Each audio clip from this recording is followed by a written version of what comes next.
What's happening, everyone? Welcome to a Friday night edition of Airbrush Down and Dirty Tricks. It's been a long day getting this ready, but it's going to be worth it. It's going to be cool. It's going to be fun. Thank you all for coming tonight instead of last night. Had awesome time last night with Pastor, who I just saw is in the house. Thank you for popping in with his nocturnal night. The sketch night we had a blast. It was an awesome place to hang out. Great people. Really glad I was a part of it. So thank you very much for including me. Let's get some business going first. Do we have good sound? Do we have a good video? Sound is good, Michael said. We are recording. All cameras are rolling. All cameras recording. Sound is good. Video looks decent. This one looks a little... I think I might have to change the ISO on this one a little bit. Sorry. Looks a little wavy. That's yeah, that'll do. It'll do, because we're going to go to the small one right now and show you what we are doing. This is the project tonight, kids.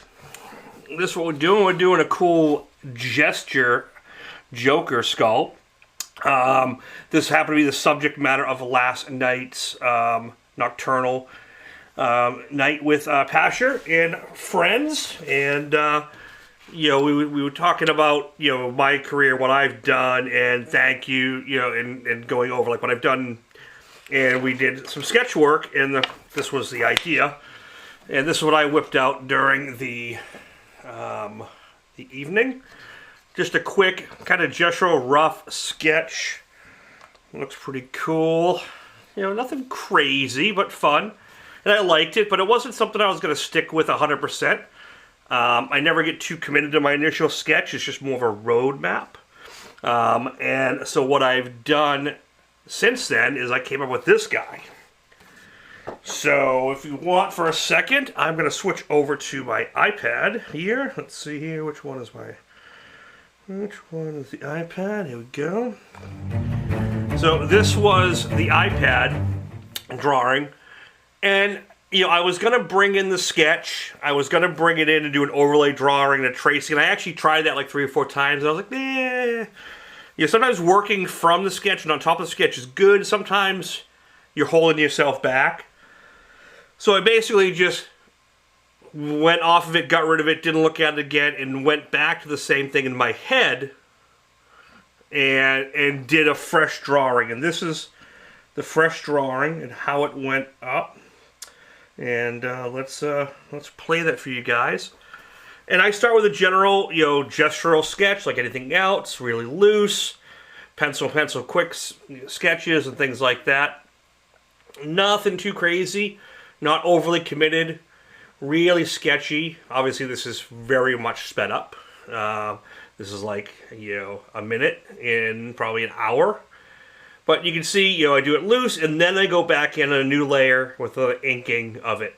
And I start to refine it and make it a little better and tighten things up and change things around and do all that stuff. And, you know, that's the concept stage. This is, you can see me like doing stuff, taking stuff out, putting stuff in, taking stuff out, trying stuff, not liking it. That's the best part about digital, is being able to do that, you know, trying different matches, you know, and just really quick and having fun with it.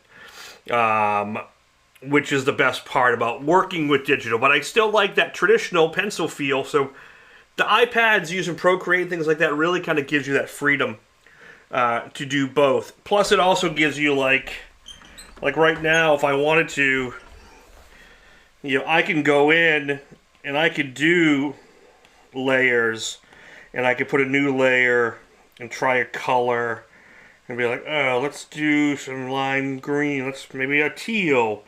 And I'll go to an airbrush. I'll go to one that maybe goes to a point, like a soft one. And I can start testing colors. Going like this. And, oh, what do different colors work in? And, you know, there's all sorts of things you can do here. And then I can erase back. And like carve in a color. And be like, oh, that's cool. What does it look like next? Let's do magenta. You know what I mean? Just really quick, I could just try stuff. That's the really good thing about working digital. And I'm doing that wicked rough. That's a whole nother thing. But I am going to be doing some videos and doing some group how-tos, and working last night with Pastures got me wanting to do some Zoom calls with a small group of people and do some digital how-tos and do some quick renderings and then do some vector work and things like that. I think it will be really, really helpful for everyone. And myself, I think it'll be a good way to work it. So that's what I ended up coming up with. And then from there, I did a full vector of different segments and different things, and I came up with the using this reference image here. I don't think I can do it full size. I can't. So basically what I did, and I did record it. I recorded the whole process of how I vector it and using an iPad, and then I go in Adobe Illustrator and do all the cleanup. And then I do a multi-layer vector where how I'm going to lay out everything. So it's all been recorded. We're going to work it all in, and I'll make this a full how-to from rough sketch concept to vectoring to throwing different options at it. And we'll make it probably a multi-part video that's going to focus on different things. And tonight I'm going to do it on a dark surface, and then I really want to do it on a light surface as well. So we'll mess with both. But this one is going to be on a dark surface. This is a 10 by 15 inch panel, which I think will look really, really cool. And we're going to get going in just a minute. And that's our reference. I got everything vectored out, and I'll show you how to do it and plotted and all that fun stuff. But let me see who we got in the house tonight. We got our Down and Dirty Tricksters, all our lovely members. You guys all know you get 15% off this vector and any other vectors because you are members, and we love you, and thank you for all the support. So awesome. Let's see who we got here. I'm going to scroll back a little bit. Yep, Pastor, yeah, you're welcome, man. I had a blast. Hit that like button, people. Thanks, Mike. JRH, hello, sir. Robert, how is he doing? Avis Mendez, thank you for popping in. The Nameless Subscriber, still one of my favorite names. Big Mountain Customs, what's up, man? Let's go to Art by Time. Subscribe. My question is, I bought a bunch of dye bond ACM panels. I want to paint on it. I did one with 4 coats of gesso. I wanted some erasing.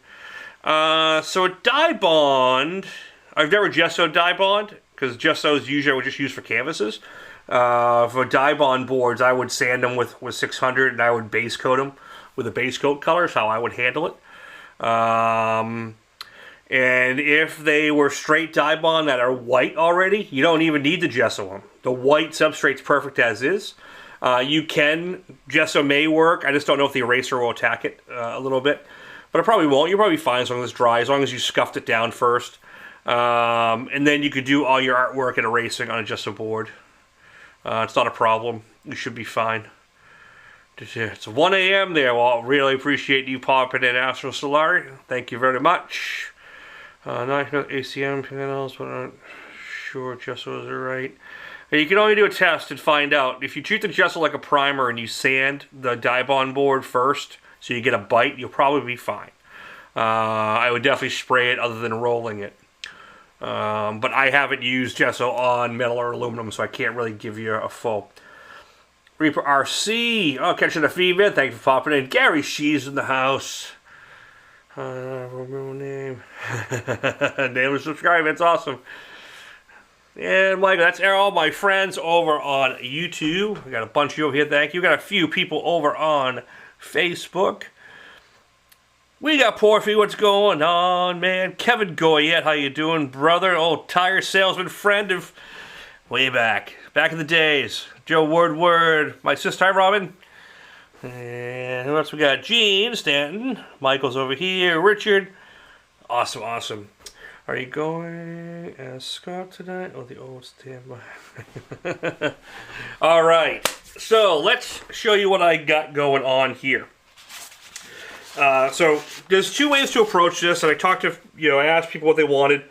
If I was going to do this like freestyle or plotted.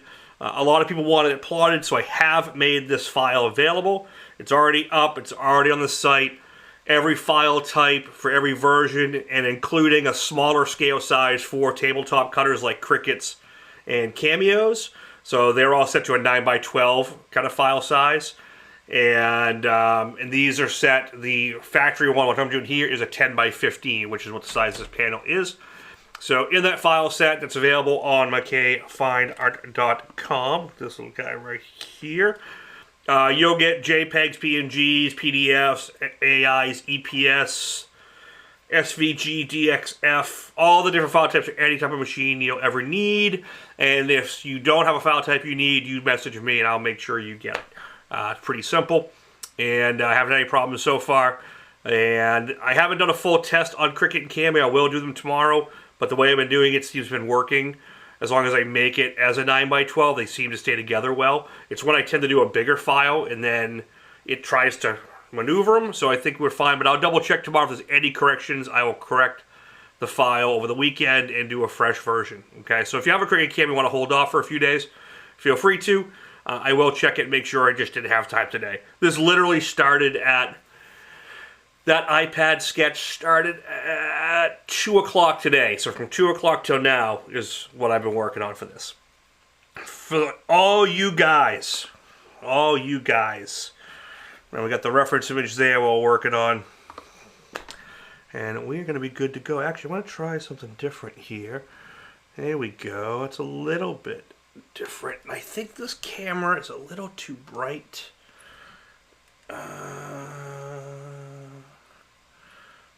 So I'm going to maybe go a little darker with it. There we go. And we're going to scroll down just a hair. Alright. Ralph and Customers, hello. What's a good laptop? I'm a Mac guy. I like Macs. I have PCs. PCs, I've had good luck with the Microsoft Surfaces overall, actually. I had good luck with Asus. Get a good quality PC from a store that doesn't load a bunch of crap on it, which most PCs preload a bunch of their crap. Get them stripped before you even start using it. And depending how savvy you are, either have one built or go to like a Best Buy or somewhere where there's like someone that can help you if you have any issues with it. I don't do a lot of PC. I hate the software half the time. Like the actual Windows version versus Mac. But once you're in the programs, once you're in the computer, it doesn't really matter. Just Macs last a long time. I got Macs that are like 5, 6, 7 years old that still chug along. Where my PCs are only good for like, see the blue swirling background right now? That's the only thing that's happening in that computer. And it's pretty much as powerful as I can do. It just runs a video. Reaper, welcome to Being a Down Dirty Trickster. Thank you very much for joining up. Your support will go a long way. Yeah, Lenovo's are pretty good, man. My daughter had a Lenovo, really good. If you want to spend a little bit of money and you'd like gaming as well, Alienwares are super solid. But I've had really good luck with Lenovo's. Just don't buy the low ones, like the Yoga. They're a little too. You want to buy something that's on the upper side, and you want to be running the Windows. You don't want to be doing a Lenovo that's running Google. And yeah, the Lenovo's are good, man. I've had great luck. I've had a couple of those. My daughter's had them. They've worked fine. I just don't do any heavy lifting on PC laptops anymore. The Macs crush it. Cheers, everyone. All right, let's talk about what I'm doing, because we're starting this start to finish. This will be definitely a two-part, because I decided we're going to get all sorts of crazy color in this one. Okay? I don't want it to just be monochrome. I want to throw some greens at it, maybe some purples and blues, and some bone color. I want to do like the match with maybe a green flame and have that side light here. That's kind of what's envisioning in my head. And I want to make it into a playing card. So what I did is I made this a double file. It's actually a triple file. When you download it, you get all three. You get the block out, which is the full silhouette. You get the detail line art and the card cut, which is this. And a lot of times I would layer it all in one layer and just apply the whole thing. But I want to show a two-layer process. And this kind of gives you the freedom. So I'm going to do what's called sequential masking. Okay, what sequential masking means is you're stacking layers of masking tape and backmasking in an order that which you want to reverse out of it as you go. So you do a mask, and you put another mask on top of that, another mask on top of that, knowing that you're going to work down through the layers. So it's done sequentially but it's not done one after another. You know, meaning you kind of lay all the masking, and then you paint and pull, and work your way back. Yeah, Staples right now has one sale. Yeah, here's the problem with Staples, and even Best Buy from the stores is every single one of those damn stores loads it with their software, their virus, and their ad tracker, and their this. So what I tell everyone to do, PC, because Macs don't do this. They just don't. Because they're only sold at Mac stores. The first thing you do is do a fresh install of Windows only. Have all that crap stripped out of there.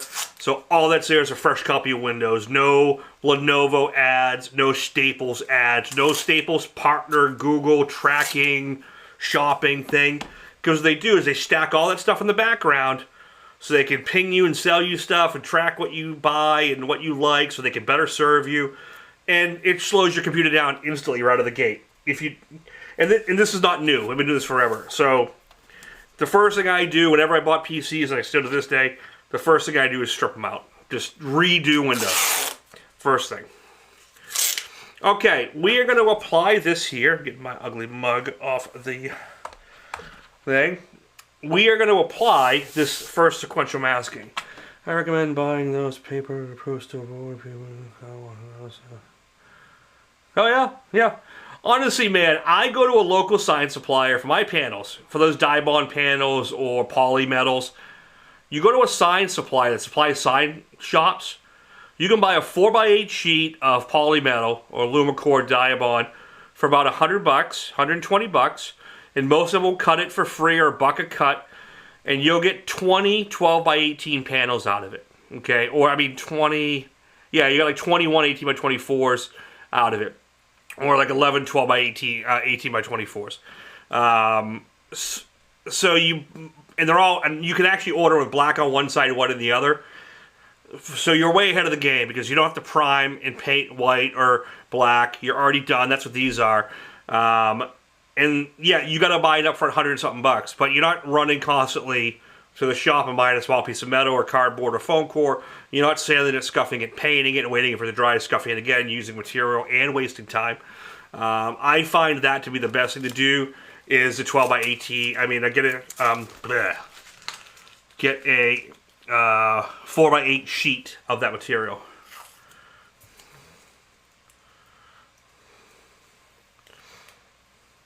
Yeah, I'm not messing with it. I haven't messed with the 11 yet. You know, what it comes down to half the time is what these stores start doing or the builders start doing. So I'm nowhere by means a professional when it comes to PCs. I don't bother with them much other than a secondary computer. So we are going to do my traditional method of putting masking on. First layer sequential. I do a hinge technique, and I've done a dozen videos on these. This has been done in my videos a dozen times. I've done solo videos on it, so it doesn't need to be covered too much. I line up my four corners. When I've weeded this, I left four corners, so I can line up to the four corners of my board. Makes it really, really simple. Lay it across, right across the middle, or top, slightly, you know, it doesn't have to be middle, but it's somewhere there. And then we're gonna roll this back like this, and that leaves your transfer here, and this is the backer. I just kind of tear a little corner of it like that, and just pull it out like this, and that's gone. And then take your squeegee, and give it a good old transfer. Because this is a card, my Joker graphic that I have here, the border, is like a playing card graphic, and that's black. I paint that first, because that is going to stay black into the very end, so that way it gets masked off first. JRH, are you drinking in the glass tonight? Or the copper straw incorporated? What we got here, yeah, so this little bullet glass. I should be drinking bullet, but I'm not. This is a Whistle Pig, no, what is this? Yeah, Whistle Pig Baby Back. This is 6-year aged Whistle Pig rye whiskey. It's very good.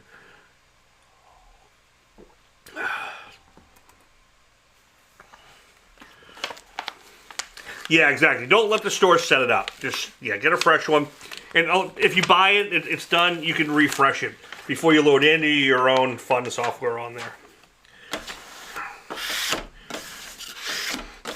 So what I did is I pulled that hinge out, I pulled the backing out. Now I pulled this down, and everything should be centered.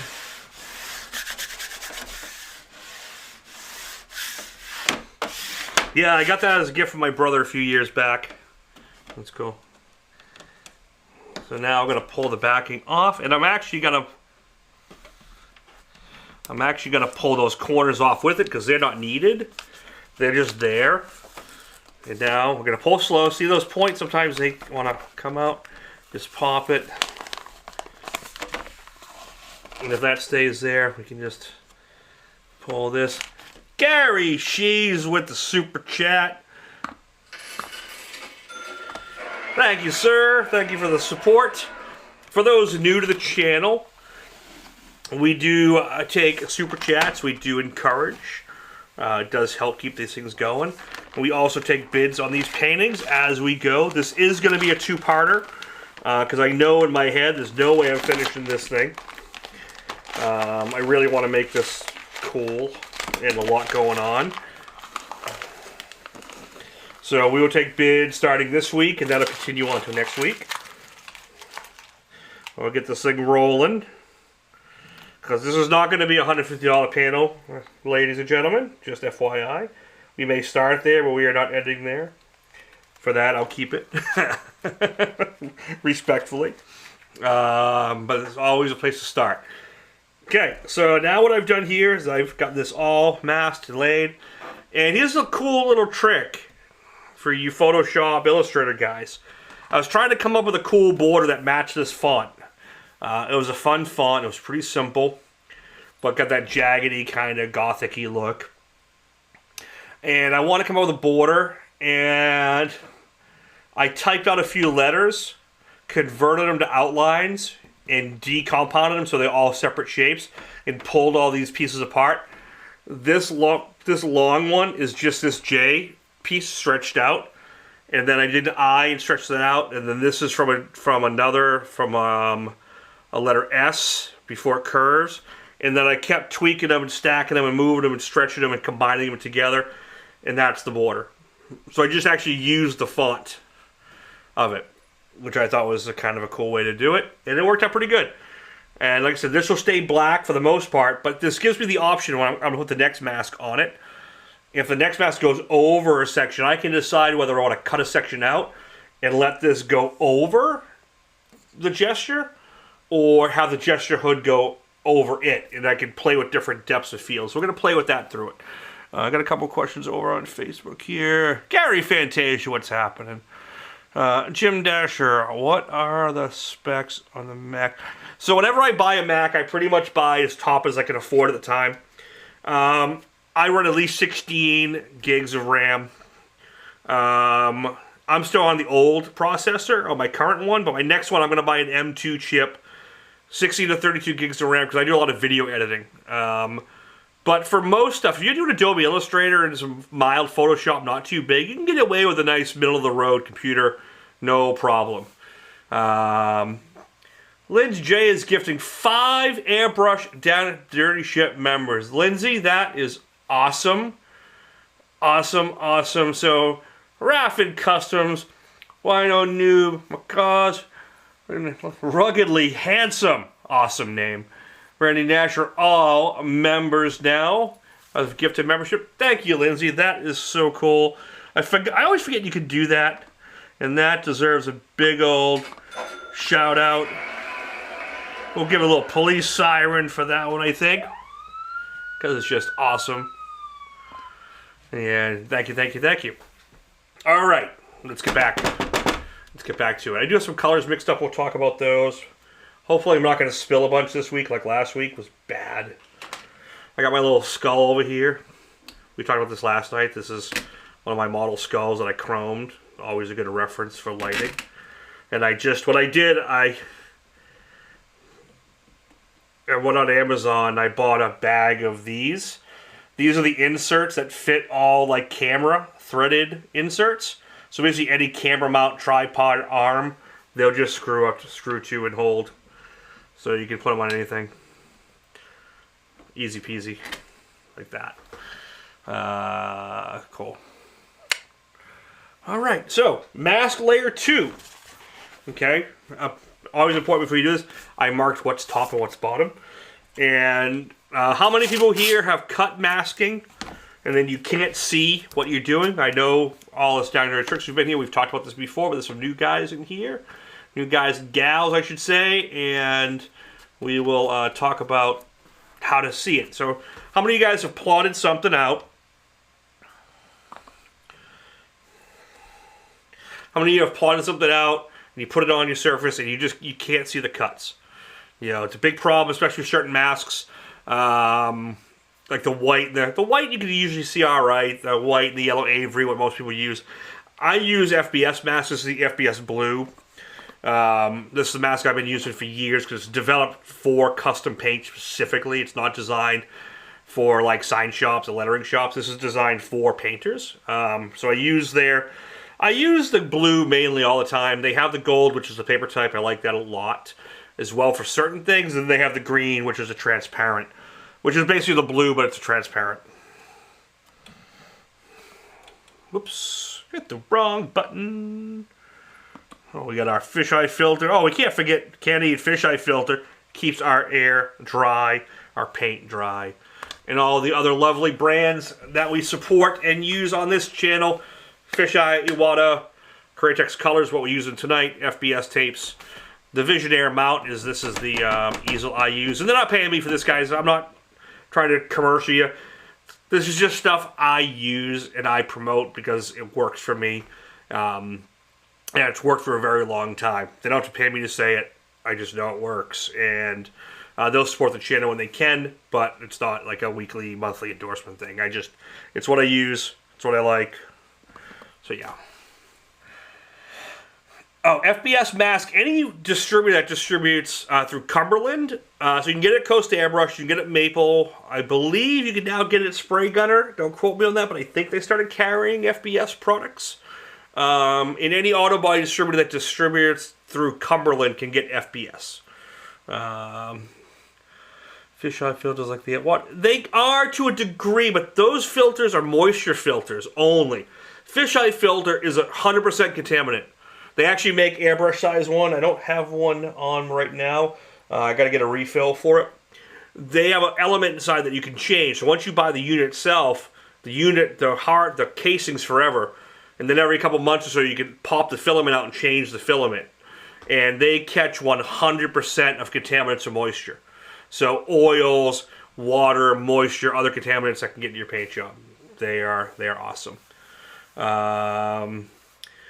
Yeah, you can get CFS tape or Coast Airbrush as well. They're similar. Yep. You can't grow all the other stuff. Yeah, oh man, the Visionaire board's awesome. And he's got some stuff coming out soon that we've talked about. We made some improvements. We got some other ideas coming out.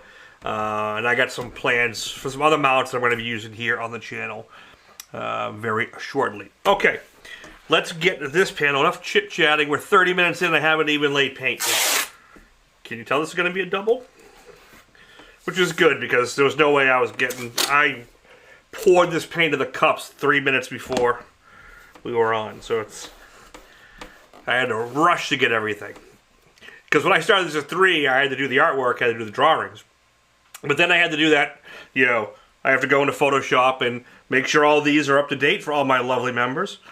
I have to go design the title screen, I have to design the ad, I have to do all the vectors, I have to upload them to the channel, get all the descriptions done, get everything, blah, blah, blah, blah. Not that you guys care. But that's all part of what goes into making these products available for you guys to download.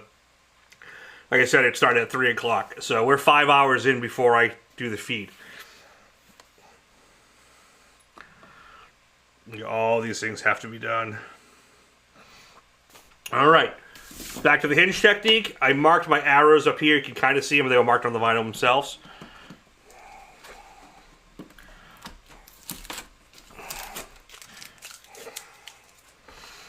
Now in that same hinge technique, and we're going vinyl over vinyl.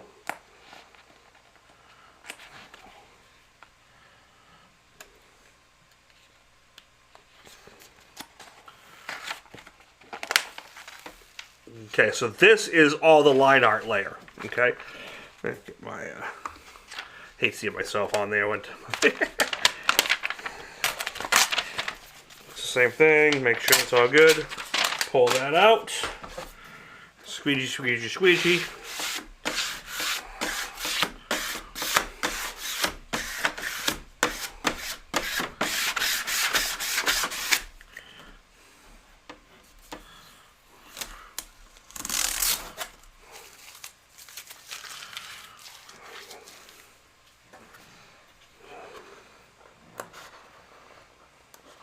I got 50 of you guys in the house tonight. Awesome. I see you guys have as exciting Friday night life as I do.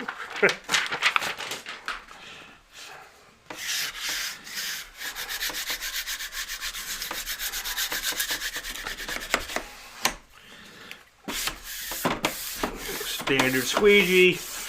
Get all your air bubbles out as best you can. Make sure I push it down really nice around that secondary vinyl. This is there.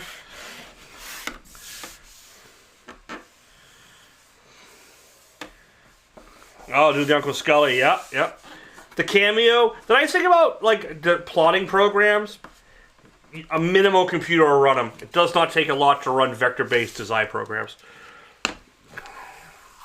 I remember I used to have this mongrel, like 2 megabyte laptop that used to be hooked to my plotter, and all it had on it was Roll and Cut Studio. You couldn't do anything with this laptop other than turn it on. You couldn't even search the web with it. But it was my plotting. It was my plotting laptop because it would run the plotting software, no problem. You couldn't design it.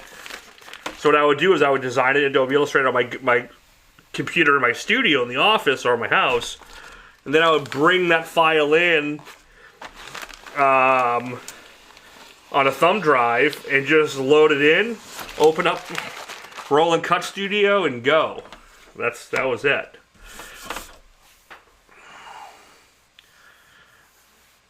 Yeah, the M2s are great. My next computer, what I think I'm going to do, and I wish I could get a sponsor, is I want to get an M2 Mac, the Mac Studio, the little mini studio, because that'll stay here in the shop, and I'll just keep running my laptop when I go traveling. But I'll use an M2 Mac Mini or Mac Studio for for here, and we can for all my video editing, because video editing is really taxing. I have to run, do a body paint gig, so I'll pop back in. Pasha, I appreciate you popping in and checking it out. Thank everyone for last night. I had a great time. Make sure you forward that message along to them as well. I would appreciate it. And have a good night. Go paint some bodies. Is one better than the other? Cameo is better than the Cricut. Hands down, period, end of story, end of discussion. Machine to machine, they're pretty much identical. Okay? They do the same thing. They cut vinyl, they cut masking. There may be certain parameters. One is a hair better or worse than the other. It's negligible. The problem with Cricut is their software is horrible. Their software is locked up where you have to either buy everything from them, or everything you import that I create or some other people created gets jumbled, messed with, screwed with, because their softwares does stuff on its own thinking it's smarter than you. It's horrible, and it's designed to keep you within their ecosystem is why they do it. So yeah, I'm not a fan of Cricut for those reasons. Machine's great. Their interface is horrible. And it's basically like they still haven't got out of the mentality when they used to only sell like designs and fonts through cartridges. You had to buy like clip art cartridges, like you were playing a old school Nintendo or an Atari. You couldn't design your own stuff. If you designed it, you had to buy extra software just to design your own custom stuff. It was horrible. And they're still trying to kind of limit. So I don't like the Cricut. I don't endorse it. I don't recommend it. So the Cameo works like every other plotter on the market. meaning you can use a bunch of different design software, open your Cameo software, import it in, size it, move it around the board, cut it. Simple. Yeah. Design Space is the most horrible software, and even this year they tried to make it app-driven for Macs. That was an absolute show. Editing myself because I don't want to get demonetized. But it was horrible. Luckily, it reverted. So, not that I have a strong opinion on it. But yeah, if you're not going to buy a plotter like a Roland or a Cameo or even something from like US Cutter, go get a Cameo Silhouette. And I'm actually going to get another one. I have a Silhouette 2, and I'm probably going to go buy that. I'm going to go buy a number 4, the new one.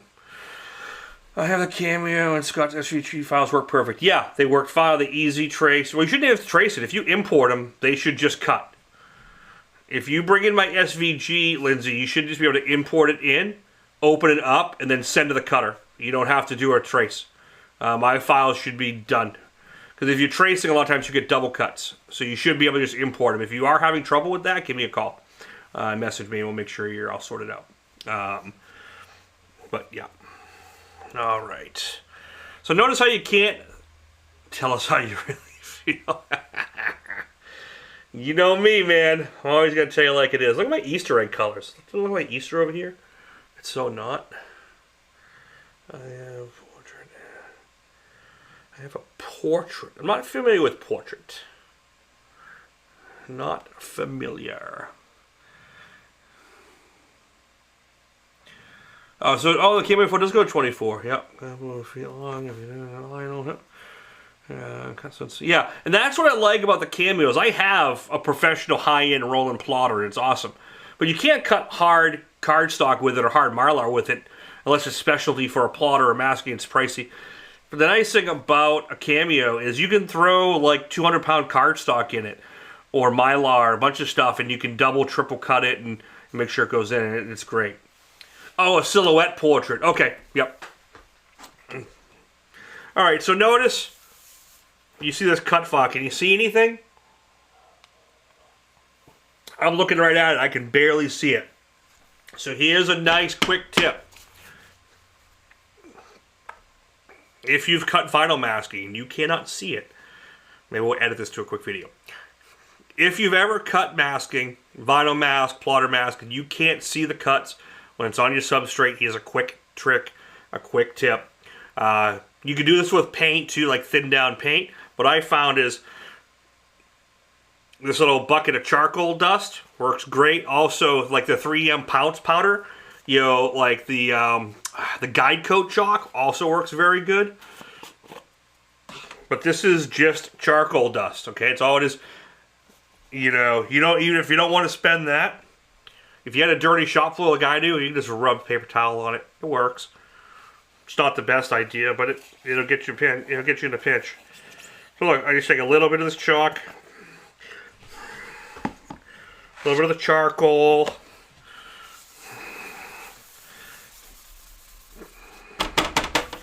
and just rub that on there.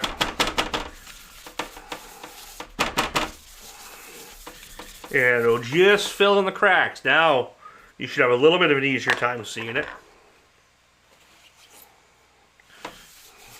There we go, that's a little better.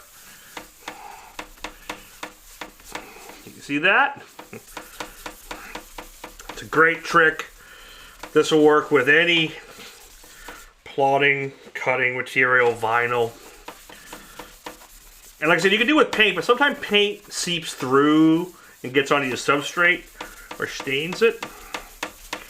The charcoal doesn't. If you have old school pounce powder, the blue pounce pad works fine, but they used to make black pounce powder. Pounce powder. They really don't anymore, but I'm pretty sure it was just charcoal dust anyway. It may have been different. You can use carpenter's chalk. Works great, the blue carpenter's chalk. Anything like that works really, really good. And now you can clearly see everything, which is great.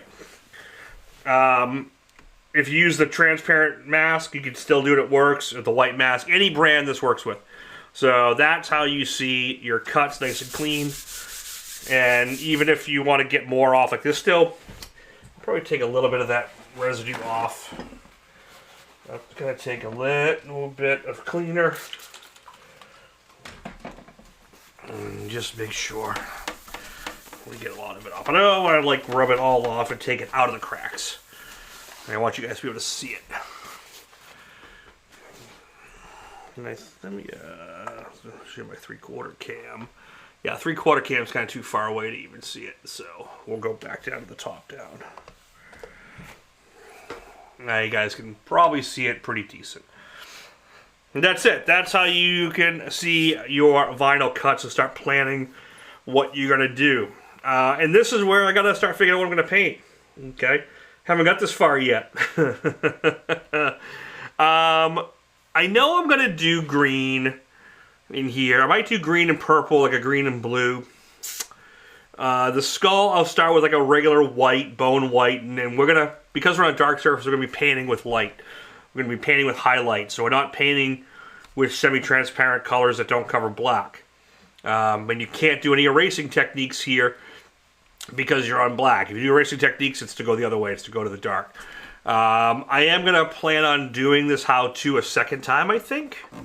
If people are well-received and interested, I think I will do it again on a light surface, and people can see the difference. I think that'll be a cool way to do it.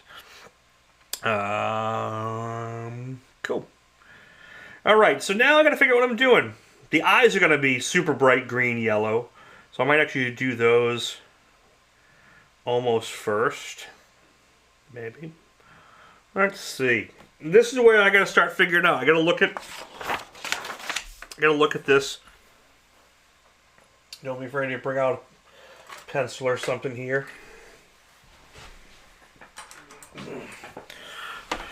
And just start going, okay, so maybe I'll go green with this side, which it's also, yeah, so that side's green. Maybe this side is gonna be blue or purple. And then this side, maybe I'll make the inner green, but that'll make this, so we'll do the outer green again. And then we'll do this side green, because that way this could be a different color, so it bounces out pretty well. And maybe blue, maybe blue. We'll figure out these colors. Anything I don't know, I'm just going to go with white, and then we'll start doing semi-transparent tints over them in the next stage. Okay. Go to the Airbrush Body Shop. Go get the powder thing. Yeah, yeah, that's what I was talking about. That was a guide coat. The 3M guide coat's expensive, but you can work with it. But like I said, if you're at a store or you go to Amazon, you could buy this. I bought this charcoal 6 years ago, and I've only used that much. So I think this is pretty much what's in the 3M. I could be wrong. And they charge you a ton for it, like 3M often does. So we can do that, which means I can do that. And I can save some of these pieces. So I'm going to do these guys first, these green ones. Because I can always put it back here. And I can go in for the white and the green and the eyes. Maybe I'll do the green and the eyes too at the same time. Okay? And this is how I kind of work things and try to figure things out. Maybe I'll do this yellow before I do the bone. Skull will be white. This will be yellow because I'll make it look gold. This will be a bony color, like bone color. And then we'll figure out these. Maybe this band will be red. And then we'll have the gold inside here, or different colored gems, and go from there. I think it's a good way to figure it out. You know, just talk it through. And like I said, if you wanted to, you can always go to your iPad and just start like throwing different colors at it. You know, like here, finger paint, and be like, oh, do a little of this, and we can change the layer into a, you can take your layers, you can change them to like overlays, it multiplies, and now your black lines don't go away. You know what I mean? And you can, like, if your file is really clean, you can drop in different color backgrounds and try different things. So iPads are great for messing around with stuff. I do this quite a bit with clients sometimes, and I'll go in and I'll do, like, here's a kind of bony color. Let's go here, let's do a soft airbrush. Or, even better yet, let's do like a wet acrylic paintbrush. Let's see how that paints. The more you paint, the brighter it gets. So I can go in now with this kind of bony white. Then I can start messing around with different things. Try different looks. See, I can go light. Go here, we go smaller. And I don't like spend too much time in here, but sometimes it's fun. It's a great tool to just sit here and be like, oh, I can do that. Let's see how gold looks here with a little brown overlay. You know, you can really mess around with your sketch file. You know, try different things. And like, oh, yeah, I want to see something really cool. These are, I have a fire brush here, like this guy. Check these out. They get brighter. So I could go, well, let's try some green fire here with that glow. See how it glows out like that? You know, and then we could glow the side of the face. The way this works, the more you push down, the whiter it gets. See what I mean? You can really play around with different things and see what you want to do. That's what's great about messing around with an iPad, because it's basically non-destructive editing. Yeah, the Carpenter's Chalk blue is great, red or white. Here's the thing about Carpenter's Chalk. Hey, Mom. Mom's over on Facebook. Thank you for popping in. I love you.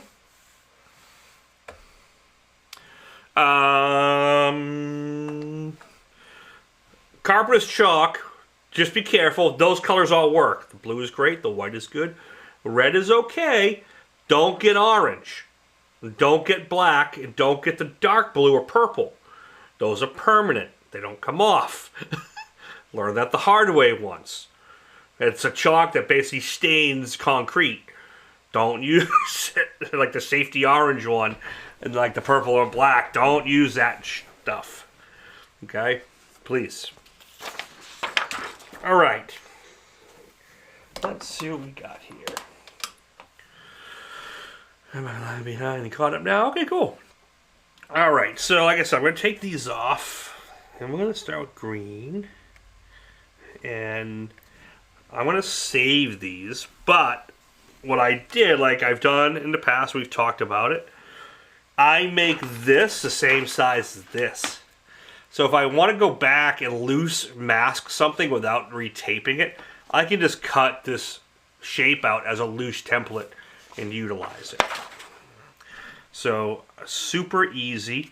So I've decided that these are both going to be green.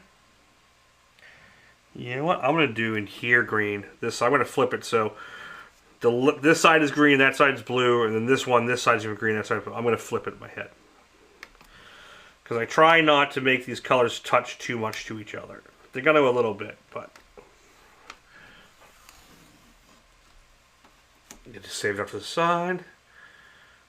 Yeah, exactly. But I say that, Brian, because if we say go use Carpenter's Chalk and someone goes to the store and say, oh, I like that color, and I've done that mistake, then all of a sudden I'm the a-hole that said, yeah, go get Carpenter's Chalk. You know, I decide too, and this is me redesigning. I'm going to do this green, but then this whole thing will be blue. I want to spin this. I'm going to come down here and split like right here with a little green. That way it's all balanced out. And I'm going to take a fresh blade. And this is cool because I'm not rushing. I'm not trying to finish this in 2 hours, which sometimes my feeds can suffer for that reason. This is kind of how I naturally work.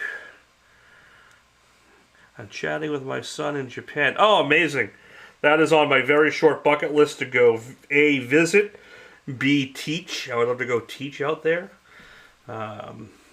with Iwata. So maybe someday. So I'm going to alter this. And I'm going to cut out the section. So if you're doing this or you follow along, sometimes I throw a wrench in. You got to do some stuff manually that's not pre-done for you. Or you don't have to. You can leave it as is. I'm just doing it so there's a little bit of a twist. Okay? I have a decision to make now as well. Do I want the graphic underneath here to stay on top of the gesture? If I do, I leave it alone. If I want the gesture to go on top, the gesture hat to go on top of the back graphic, as I pull sections, I have to cut these out. So what I think I'm going to do, because it's this side, it comes right through the whole thing, and it's kind of on both sides. This side just kind of peaks. What I think I'm going to do is when I get to this side, I'm just going to trim that little bit, and it's going to make this hood go over this side graphic just ever so slightly. And I think it'll be enough to read. So we're going to do that. The other thing that's going to be a bright green is we're going to do these eyes. And when I do stuff like this to work efficiently, I do try to pull everything as much as possible.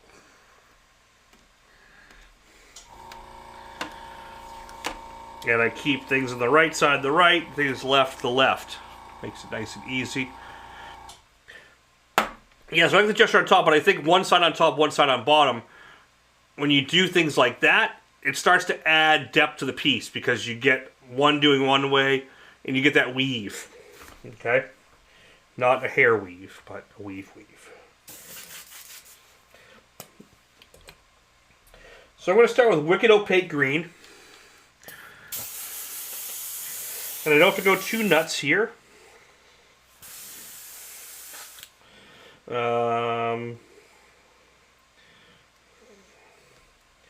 This has a little bit of reducer, but it still should cover very well. And what I try to do here is I'm not just blowing green over the whole thing like a color fill. I try to think of light sourcing. I try to think of shading at this time.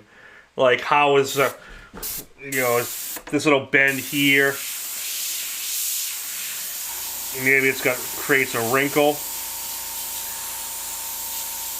And I can put that in now. And then it gets really bright on top. Okay. And here. And I'm keep in mind that cylindrical shading as I go. Okay, I'm not trying to just color the whole thing in. I'm actually shading it now, like where the light's hitting it the hardest. And like if it's got little wrinkles maybe coming where it's, I know there's going to be some threads later, I'll do some crisscross, I'll do some little threads here. I just kind of keep that in mind. But I still get a good amount of coverage on here, and it's not too crazy. You can always go back and change it.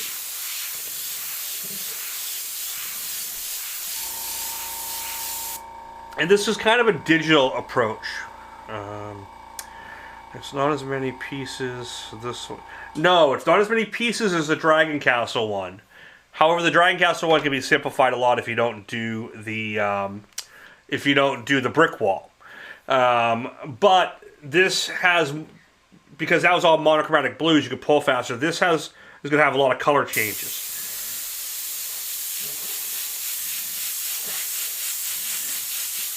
So now, notice I'm keeping the paint down low because I know it's going to be drop shadowed in here.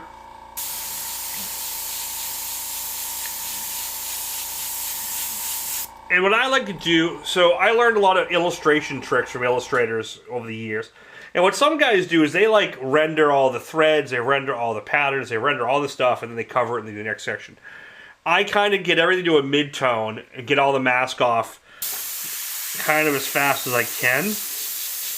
Just building like a mid-tone structure. Okay, that way I kind of have this tonal here as opposed to just a color fill. But then I can go with darker greens, like a semi-transparent or candy. I can go with, like, I'm going to, before I even remaster this, I'm going to put some highlighting it.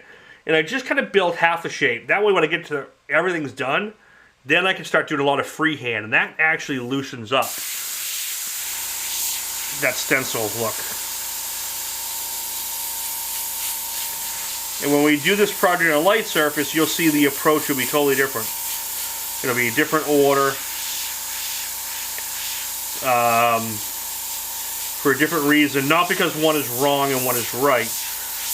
And I was having a discussion a few weeks ago on working on a light surface versus dark with opaques versus semi-transparents, and the discussion went awry for various reasons. But the point of it is there's one approach for dark bases with opaques, and there's another one for white bases, and they're very, very different. And if you focus on one, if you're focusing on the techniques on a light surface and trying to go dark, it becomes adverse to what you're trying to achieve. So,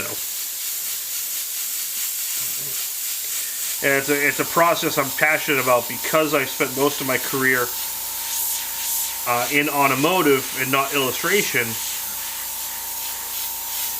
I know exactly what's going to happen when you try certain techniques on the wrong surface. It just doesn't work. So what I'm going to do here is be really careful, because when I come here, this section is going to be green and the fold over here is going to be green. Okay, but they kind of touch each other and then they touch back to here. Okay, so I'm kind of trying to stay away. I want to keep a natural shadow over here.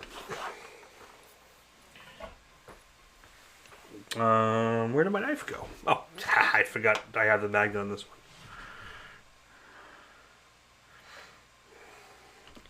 So now I can pull this piece out here and save it. Now if I want, where should we dry enough? I hear people freaking out like, no, you can't mask water based. We mask water based all the time. The key is getting the paint down right, see? No lifting. No peeling. I will say the biggest problem people have with this, when they peel, it's usually because they put it on too wet or too dry. So therefore it didn't stick, or it's still curing with the mask on.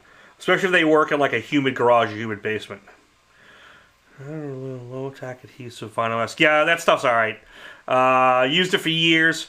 It's a great sign mask. It works okay. It does have a tendency to sometimes leave glue behind with solvents versus water-based. We used to use it a lot back in the day. The reason why I switched to FBS is FBS is specifically designed for custom painters. For solvent or water, long-term. Like, I've had masking on for certain jobs, certain fine art projects for over a year, and the mask pulls fine without drying or leaving glue residue. So yes, I've used those and they work great. And when I'm doing like big lettering or stuff that doesn't need to be like very detailed cutting, I'll just use Avery. They're yellow or they're white. Oracle's horrible for anything. I've had too many issues with it. Their Oracle Gray is alright, but I still have had too many problems with it. So, I learned that about different color surfaces. Yeah. And it's something, if you're an illustrator or fine artist, portraiture, realism, you're always working on a white illustration board or canvas or paper. So all your techniques always start that way. But we don't have that luxury in the automotive world. Sometimes we're working on a blue base coat and we have to do yellow artwork, and we're doing green, dark green metallic pearl with flake in it, and we're doing candies, and there's all sorts of stuff on a dark surface that if you don't do it all the time,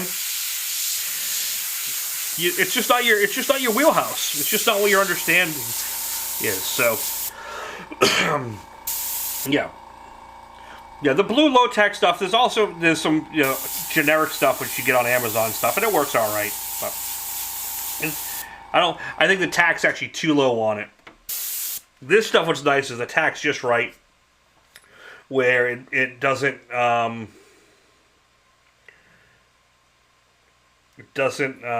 like stretch too much. As I said, it doesn't leave glue behind or anything like that, so it's just really good for that stuff.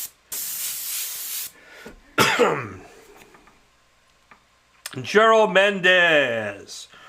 Of course he shows up when I'm spraying the Joker color. He didn't show up last week when I was doing all the purple stuff only. No, he waits till now. Just kidding, Gerald. Love you, buddy. Hope all is well. Oh, we got him on both sides. Gerald Mendez. Doing Facebook and the YouTube. Thank you, sir, for popping in on a Friday night. Your new lessons and programs are absolutely tremendous that I've been seeing you do.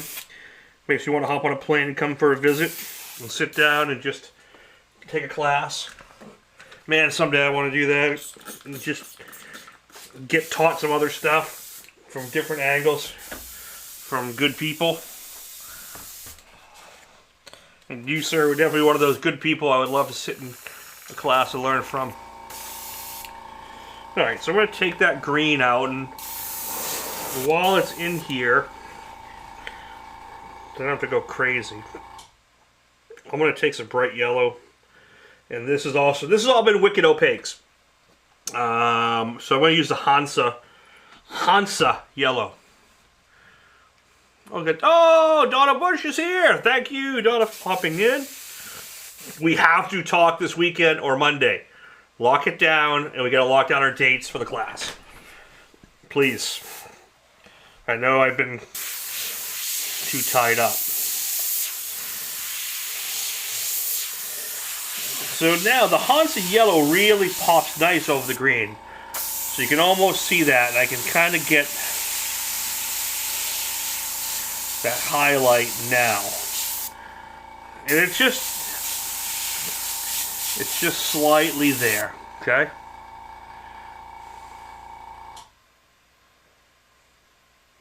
Yo, son from Japan here. Oh, thank you for popping in and subscribing. We are just a little airbrush channel that does weekly how-tos. Mostly airbrushing illustration on metal, like automotive stuff. But we're also starting to do tabletop. You know, tabletop minis and stuff like this. Because that's my new addiction. So we're going to be doing some more of that.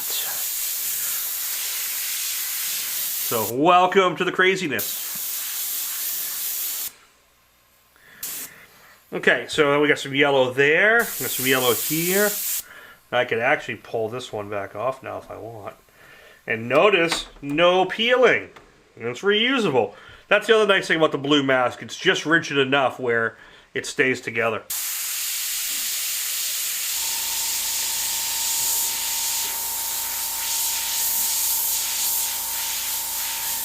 Again, this is just getting it set up. And I'm making this a real line bright green because when I go in later with candies or transparents, I'll go with dark greens. But dark green and transparents, and I can slowly work it in, and that's going to make it, you know, get depth automatically. And go super bright down the bottom, and maybe grab a curve here and just do kind of like a horizon reflection. I got the Gerald Mendez set coming this weekend. The Frankenstein set project Reaper is awesome. You're gonna love that. So what I'm going to do here is just give it like a little horizon glow. See that? Like those are bright horizons reflecting in the eye. Now I'm going to go back to the smaller one and do that same thing. And see, it puts that glow in there already. I can do a little dot, like there's some stuff going on. And just kind of building that ahead of time, okay? Nothing crazy. Just enough to make it, you know, a little something happening. All right, so now, you know what I'm going to do too, because I'm going to make all these gold. So because they're going to be gold, they'll be mostly like yellows with brown transparents over them. Let's just pop these out. Remember, all I'm doing at this stage, and most of this feed is going to be a little slow and boring. It's the first half hour of the painting, first hour of the half hour of the video. I know it's, you know, slower than my normal ones, but this is less of a quick tip, like how to bang something out really quick, and more illustrator, like, you know, to make it really like your own piece. And this is how I would work in my studio. I'm not working on a client thing. I'm not trying to get something done in 2 hours. I'm taking as much time as it needs to get it right. So now I'm going to go for, I actually did that backwards. I have to fix that. I'm going from top-down light source, where it's going to be brightest yellow. And now I'm kissing over that there. And that's where the brown transparent will go. And then I'll do a whitish yellow highlight, and that'll give it that gold buttony look. So I got to reverse that there. Same thing here. And I'm painting not up to the mask, I'm painting within it, like there's my highlight. And then just letting it go, and I'm keeping it on the wetter side, and that's going to make sure I get a really good bond.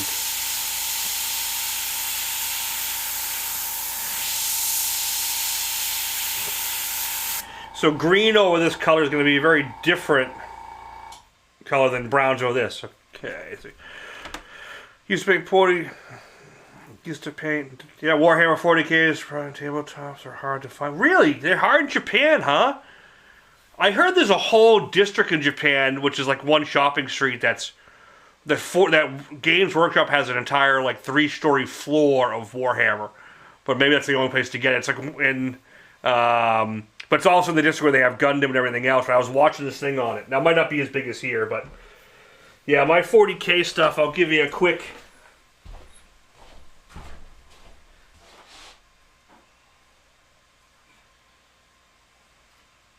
Here's a couple of the guys are working on. This is going to start becoming part of the feed. So this is part of the Tyranid army we're building. You know, basing and everything.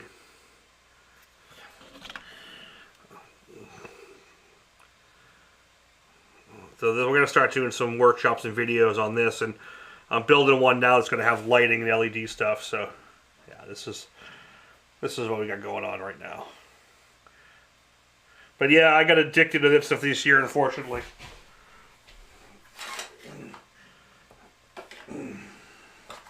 But it's fun. It's all good fun. Yeah, so I'm building a whole army. My army's almost painted for Tyranids. Then I'm going to move on to Dark Angels with the Death Assault, and then a whole like 2,000 point of Ultramarines. So, yeah, that's on the bench for this year. So thank you for signing up.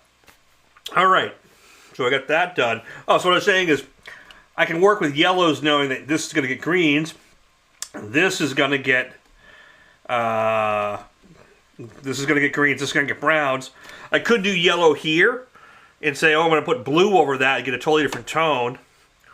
Or I can do yellow and put a red candy over it and get a different like orangey. There's all sorts of ways you can work it. So, yep. Has anyone tried Vivid Blue, low test uses? Yeah, we were just talking about that. Yep. It works fine. I just find it's not. It's a kind of a carbon copy of 3M had a Gerber mask, which was a clear blue, which was really good. And that stuff, that Vivid Low Tack that's available on Amazon, like most of Vivid vinyl, is a little bit more rigid. It works fine, but it's not as forgiving as like the Gerber mask or the blue, the clear blue. Oracal also made a clear blue, which worked pretty good. But again, Oracal sometimes had issues with solvent, but it does work. I've gotten a couple rolls of it in a pinch. It just doesn't work as good as this or the clear green that's available from these guys. Alright, so where are we going now? We're going to get onto the skull itself, I think. I want to really get some of him out there. So we're going to go to I think I'm going to keep it like an old bone white type of color. And that way I can shade up and down from there. Because I want to make it bony color, but I want to have a lot of reflection to it. So basically I want to have like the match lit over here lighting it. And then maybe I'll have like a purple off-camera light with a secondary light coming down here.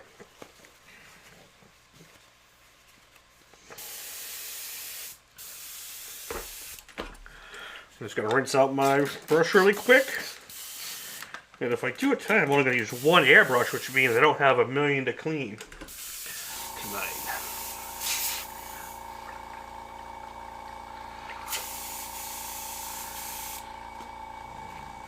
But on that low-tack blue, you can also use that on illustration board. You can use it on models. You can use it on a lot of stuff. And I haven't had any reaction with any of the water-based kind of hybrid solvents with that. Just test it if you use it in any lacquer solvents. I'm not sure what you're RC painting with, if you're doing like Pactra or like Tamiya and Amel versus their water. There'll be some differences in what it does to the glue. James Collier. Bobby, what's happening, guys? Thanks for popping in. Alright, let's get down to the skull. We got the eyes kind of worked in.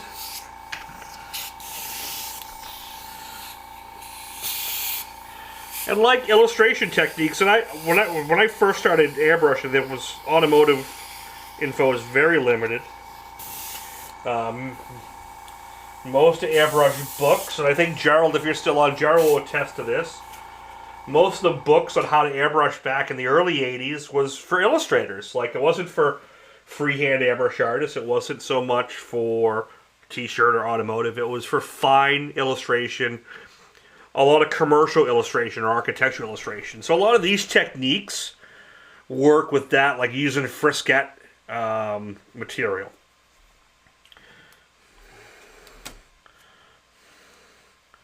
Now, you can't find FBS mask on Amazon. They won't allow it to be sold there, realistically. If it does, it's through a third party. It's through regular distributors, because what FBS doesn't want is a mask that sat in a warehouse for 6 months that got hot, or cold, shipped out to you. So you can get, and Amazon, just FYI, Amazon's pricing is no longer the cheapest thing in town. Half the time they're marking up stuff because you don't check anywhere else, and you're actually getting ripped off. Like my Pocket Graphic stencils, these guys here that have all 6 different little business card size stencils. So these guys with the rivets and everything. These max retail when we sell them is $18.95. Someplace sell them for $16, $17. I've seen Amazon resellers selling these for $30, and we have no recourse because they're just buying them and doubling the markup on them. We don't see any of that. That's just done from them. So definitely shop around. For masking, a lot of times you're going to be better off at a local science supply place and getting like an Avery or a General Formulations mask. That really helps. Or you're going to go to an auto body supply or a custom place like Coast Airbrush, or if you're in Canada, Maple. I'm pretty sure you can get it now like at Spray Gunner, or any automotive place that sells spray guns or automotive masking materials like all the FBS tapes. You're going to have a much better time there. eBay, never buy. Don't buy anything airbrush or paint related. Expect not to get ripped off on eBay. Sorry. Right, Gerald, exactly. Like, I'm still using, what I'm using here is an illustrator's technique. It's cut, you put something back, and you're shading, and you're building tones. And Australia, FBS was being distributed. You can check Airbrush Asylum. They may have it there. If you go on to FBS.com or Finding Better Solutions or FBS Distributions, Donna Bush, she's in Canada. I don't know if you ship to Australia. It might be pretty costly. But you can definitely go on to FBS's site and put your and they'll locate a dealer for you. So like Gerald was saying, like, yeah, every technique we're doing now in automotive, we didn't invent really in the automotive custom paint. A lot of this started as fine art illustration techniques.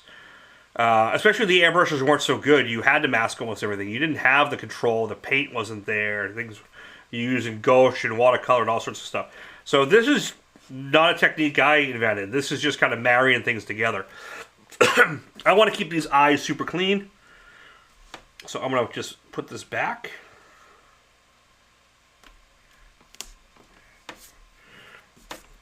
Easy.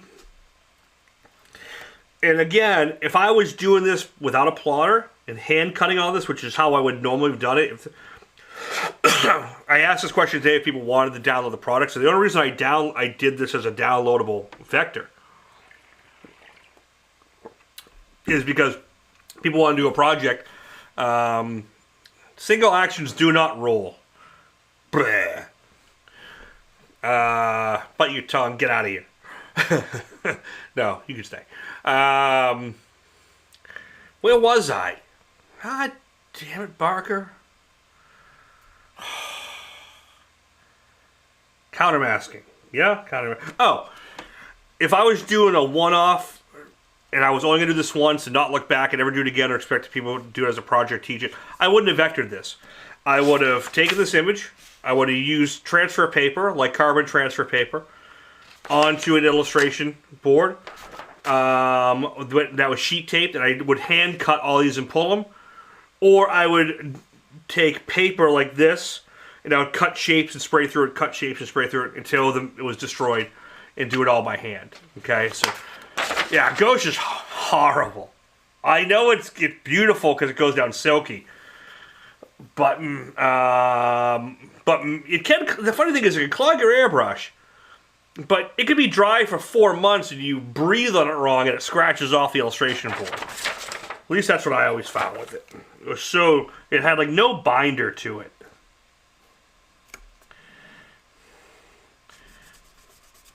Like I said, the nice thing about a plotter is these, if I want, I can put all these back. And you don't have to, but you can if you want to keep. If you want to work, if you don't have a lot of airbrush control and you want to be able to just spray color without worry over your next thing, this is the best part because you can just cover this up. Don't go too nuts. Don't get too reliant because sometimes you'll get off registration because they don't go back 100% to where they were. Sometimes it's got a little, like 64th inch of a gap or something like that. But look, I can go back in and I can put all these back. What's up? Oh, you degenerate, dirty tricksters. Well, that's not very nice, Mr. Leahy. I'm shocked at you.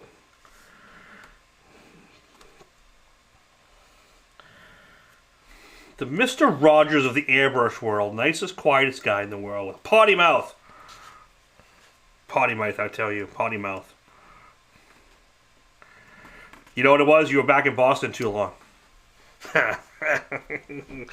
Look, I could even put all these guys back and take my time.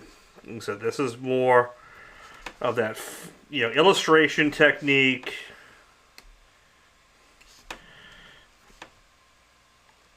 And I'm only doing this to show you. I normally wouldn't put all these back, but I'm just going to do it anyway.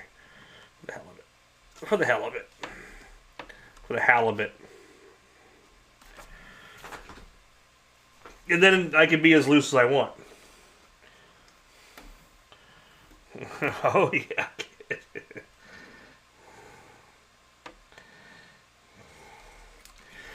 When Steve's comes back, it's like that commercial when they had for what car was it? Smart Pack. We over exaggerate our Boston accent because people think we actually all talk like that, and none of us really do. There's like a handful of guys that talk like that,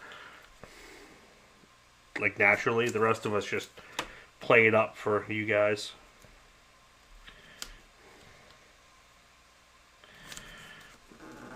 Said if I didn't want to do this, the paper cut's going to work perfect as well. Oops, a little stretchy. A little stretched out on this one. So, he can just kind of be there for now. I'm not going to worry about him. It's just going to be clean. So, yeah.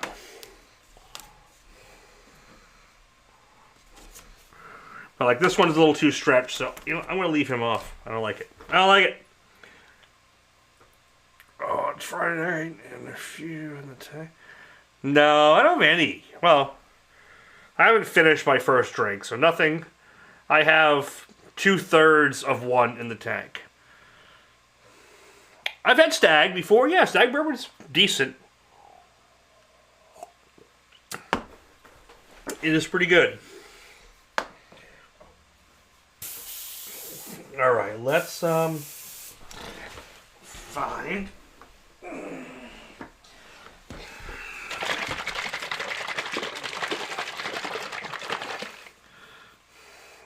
And one of them.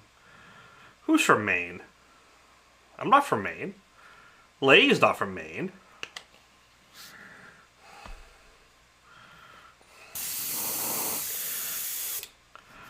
Because then I'd be saying you can't get there from here.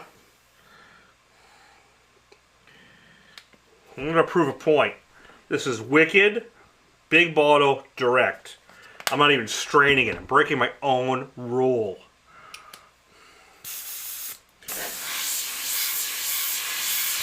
Ta-da! No problem. At 35 PSI, we're going to go straight to it. Steve's not from Maine.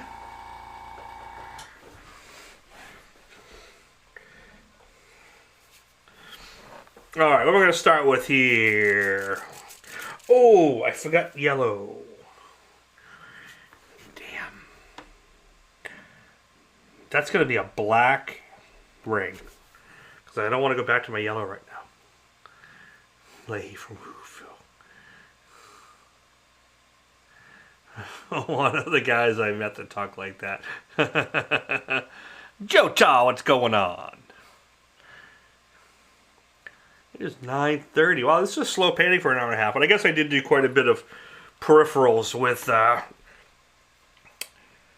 transferring and vinyl applications and Procreate and all that fun stuff. Compressor kicked in straight away. Yep. All right, so I am going to start with... I'm going to start with the teeth, actually. I'm going to make them really bright. Yeah. So I'm going to start with, because I'm on dark surface working my way back, I'm going to start with the brightest ones and work my way like this. So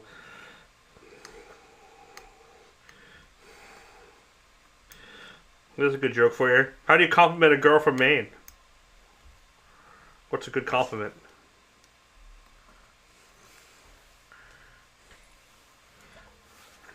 Nice tooth. Get it? Nice tooth. So this is unreduced, straight out. It looks really white on the screen, but it's got a little bit of yellow.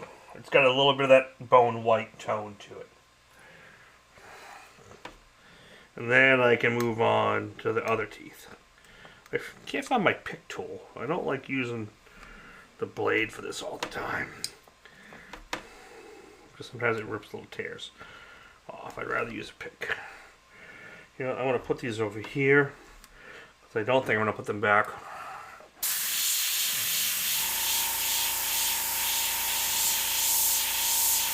I'm going to be honest. Should have strained it. I'm not getting the reaction I want. See? See what you get for being a wise ass? So you know what I'm going to do? Now I'm going to freaking strain it. I'm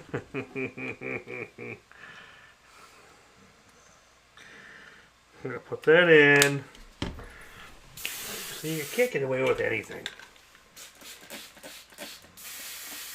Rinse that out. I was getting a little tip spitting that I wasn't happy with.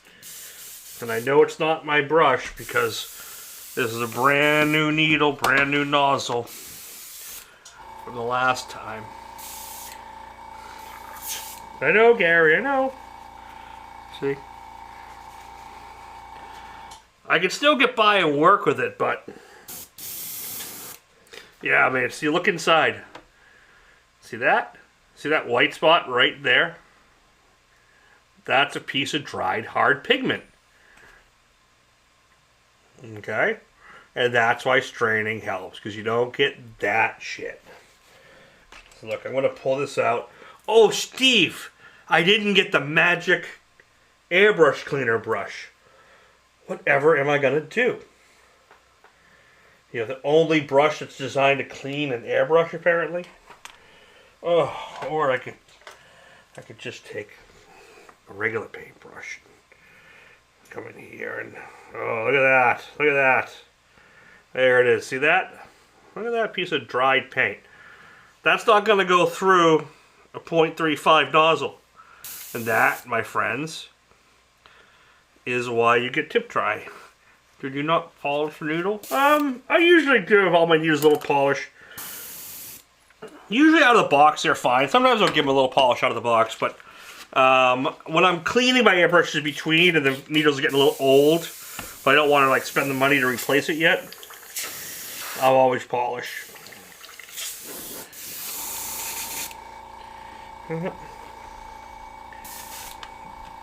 That's what I get for messing around. Use your plumber's mesh. Yeah, the plumber's mesh is enough, man.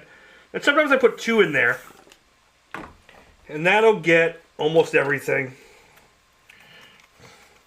What we used to do at the malls when I paint t-shirts, we used to take these bottles and we'd unscrew the cap, take a piece of pantyhose, put it over it, and screw the cap back on so you're filtering it through like a pantyhose material.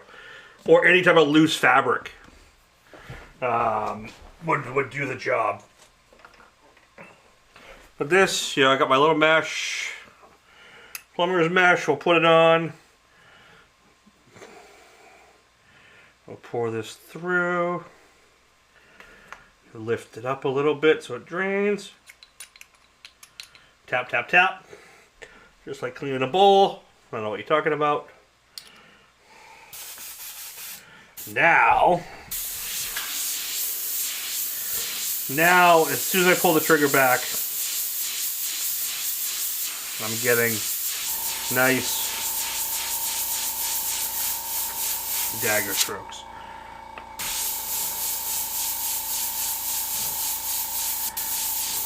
See the difference in reduction? That's all it is.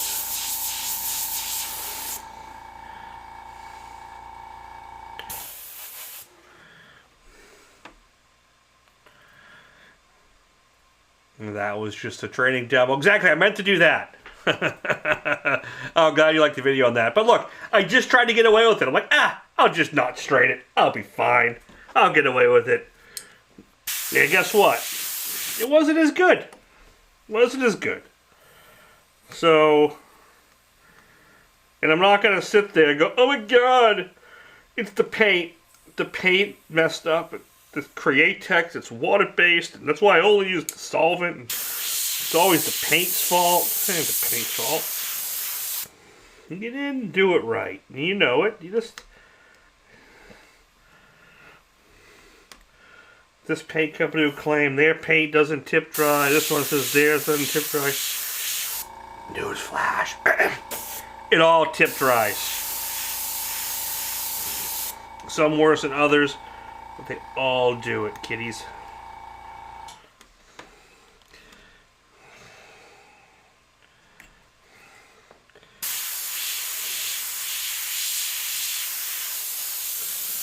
And notice I'm just shading in the middle, and I'm letting the overspray gap to the next tooth. It just didn't trigger me. I used my trigger to paint. Just being honest.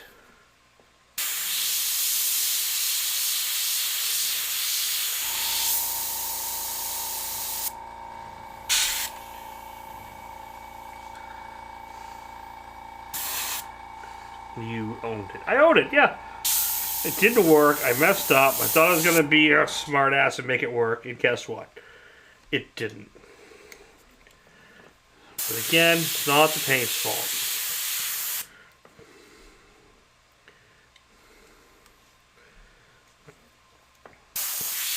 My pet peeves when I see everyone online, the first thing they complain about is, my paint always delams because you can't tape over water-based, which is BS. If you can't tape over water-based, you're doing things wrong, or you're not using good paint. If you're constantly getting tip dry, it's because you're doing things wrong, or you're not using good paint. Most of the time. There have been bad batches of paint. There has been bad batches of House of Color. There's been bad batches from Createx. There's been bad batches of PPG, and I know people. There's been bad batches of Tamco. There's been bad batches of, well, I don't know how many people bought it. There will be bad batches of Orion when people start using it and go through it. There'll be bad batches of Revolt. It will happen, but it won't happen very often with any of these paint manufacturers. It's a rare thing for it to be the paint. If any of those paint companies call me and bitch that I said their paint, they didn't listen to the second half. 90% of the time, it is not the paint manufacturer's fault. It may be the paint's fault if it sat on a warehouse for long, or froze, or got overheated, or was just settled forever. No one strained it.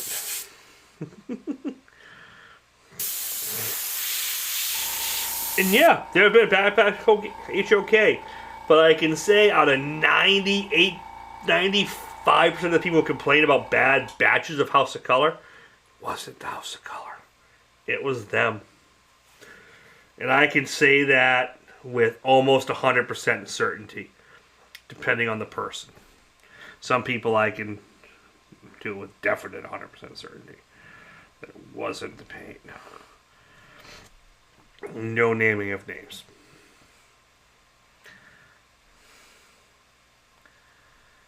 Yeah, paint's aged. Things sit on shelves. I mean, dude, I got Createx bottles going back before some of you guys even picked up an airbrush. Not that I'm that old, but I have paint that old. I have some that goes back to the 90s. And most of it will still work. I don't think I'd try to use it, but I have it. It would work if I had to. I know I got some House of Color that has John Kosmowski's face on the side of it, and that's really friggin' old.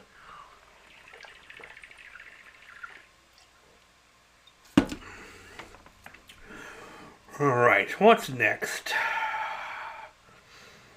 I'm going to pull this guy.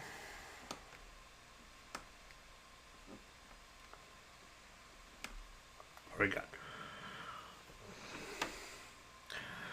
Whining, not offended. Get off my lawn. Sometimes I feel that way, man. Remember when we were the young guys? I remember those days.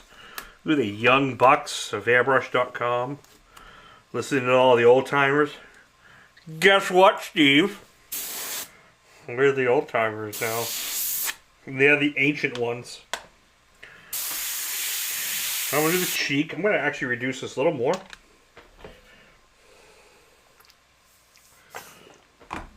So I can do two things right there to get it smoother. I can reduce it more or turn up the air pressure.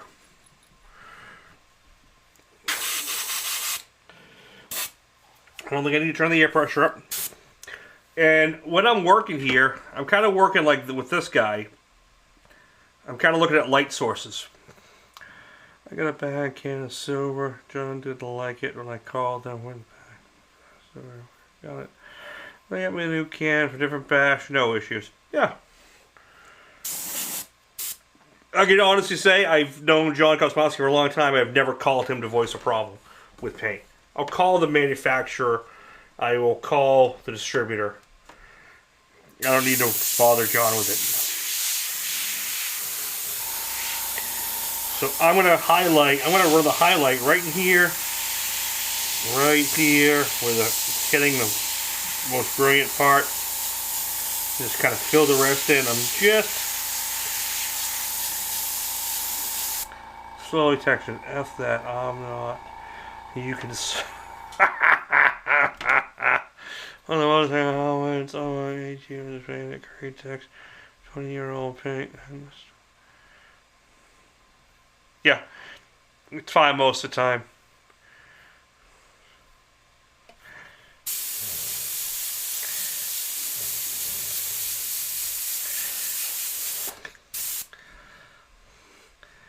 Oh yeah, no, he always answered. I never wanted to call him and bug him with that. I figured by the time I was painting, he was way beyond having to deal with my issues. They should have people for that at that point.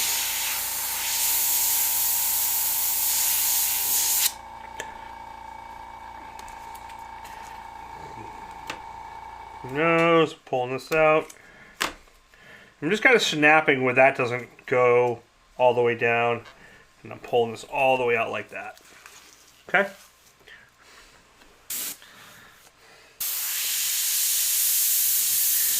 Highlight going right down the edge of the... Right down the edge. And I know this side is going to be really bright because we're going to have this matchstick here. So I am going to really heavily saturate this side, knowing I'm going to be utilizing that. And because I tore that out, I can now pull this piece, which is where the cheekbone meets the jawbone. And I can just come up from the teeth and down from the septum down the middle. Where it's bright, but I'm leaving some of that tone in there.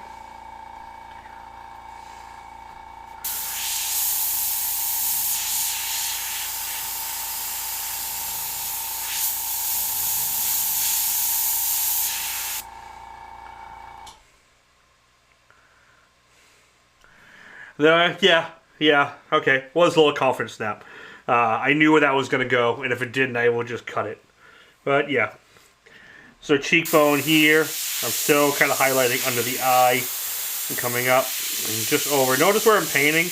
I'm not painting right up to the mask. I know there's a little indent there. I know there's a little indent here. Does anyone know what that indent is?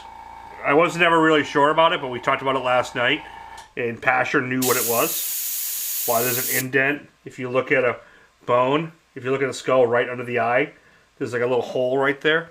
Anyone know what that is? Are you testing your airbrush flow right now? This was when I first started to make sure. I was just showing that because I reduced it, it worked. Is Graytex still putting the small beads? The only ones that have the metal beaded down, if I remember right, is the illustration colors. Just because it uses a very fine pigment that settles down. I don't think any of the colors have the metal ball in there. But actually a lot of times, I have one of those like tornado magnetic shakers, like a lab shaker. So a lot of times in my bottles, I'll actually put the metal ball bearings back in, or because they'll magnetize and spin through a lot of the heavy settling colors. Sorry. Ooh. The maxillar indentimaxillar. What is it for, though? according to the discussion last night, it's where the veins come out. So you get punched in the face for being a, you know, that's why you get black eyes, because the blood vessels around this split and spread all over here. Trick you get for being a wise ass. Thank you. I'm going to highlight up from my nose, from the bridge. This is also a good time for what? Is Gerald still here? If Gerald's still here, what is the time for? What is the time for, everyone? Say the magic word.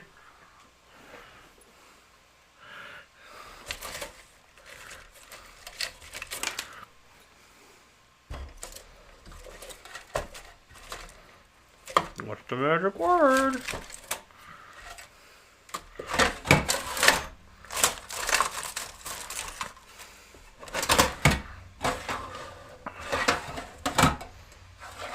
Details! That's right, Michael. Michael got it. Green. Chris, are you alright? This is the perfect time for details. God, how long have you been coming here for?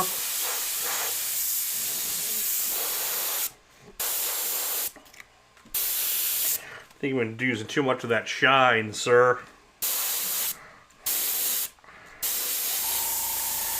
Good time to put a little bony texture in here.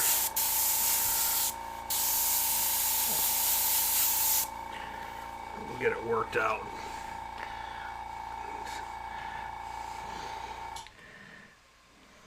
Details, buddy. Details.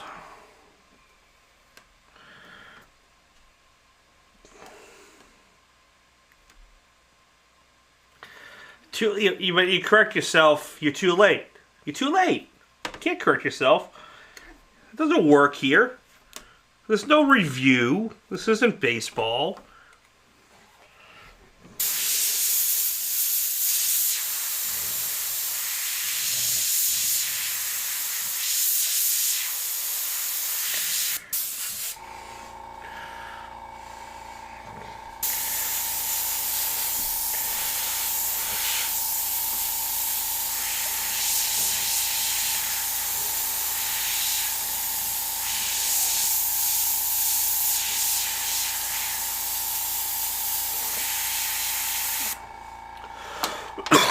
Barky, you're out of here, man. Thank you for popping in. Always a pleasure.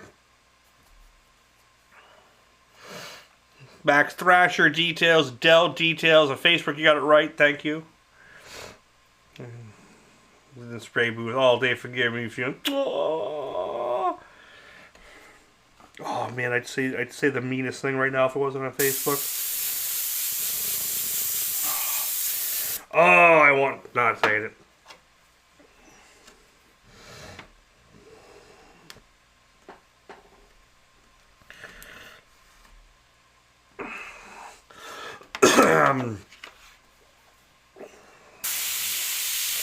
I'm just wondering if you had a cat, if it would be hurting right now. If it would be in pain for some odd reason.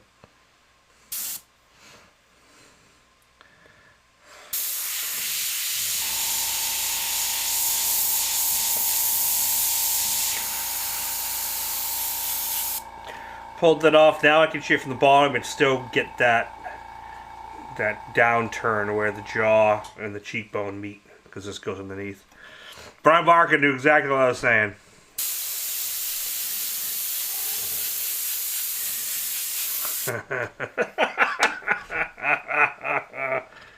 Friday night, man. My Friday night feeds are definitely different than my Thursdays.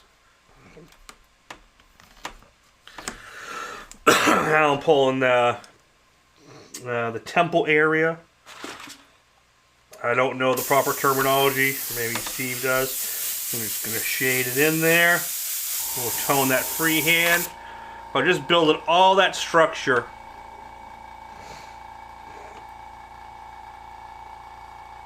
Details. If you want to drink some tequila with someone, Mendez is the one to do it with. But don't take that challenge lightly. Many have, and I've watched many fail. I've watched many people who are pretty substantial fail. Alright, let's take the bottom jar off. Or the mandible.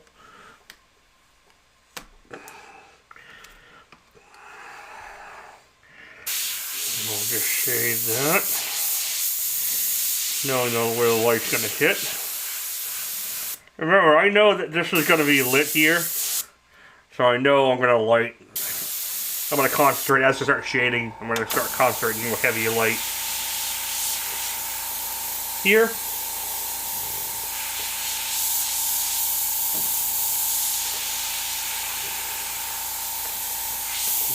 He's going to have a mean chin. Like Bruce Campbell sized chin.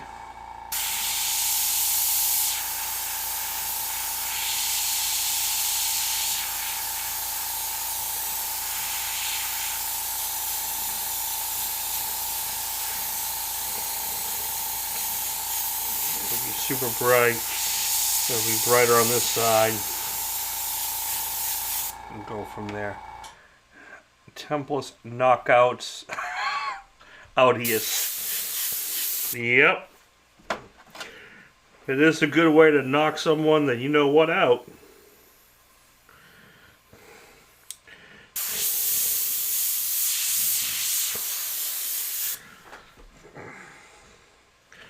Cool, so that's basically the skull. We got a little bit of the head here as well.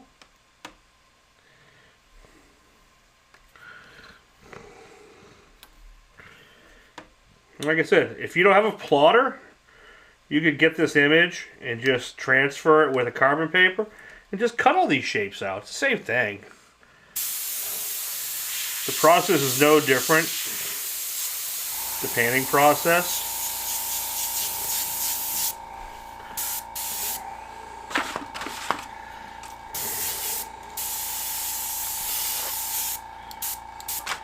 Let's put a little spit.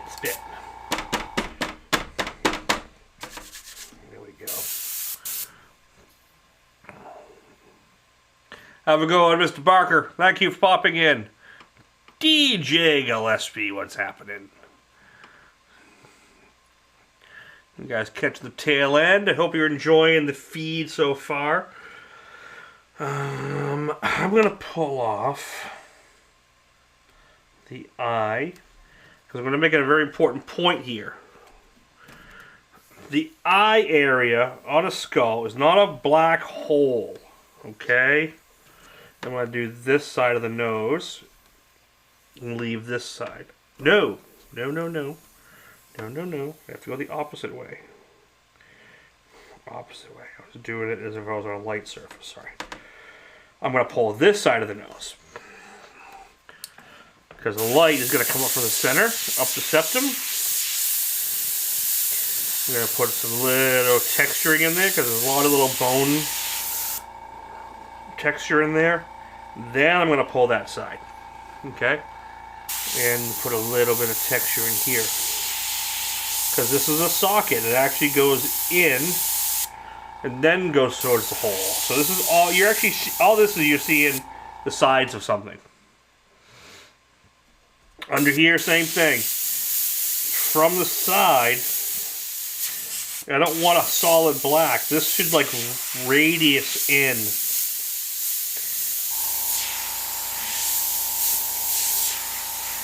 And not be a hole. It should be a socket. When you look at a skull, it catches light. Okay? See right here?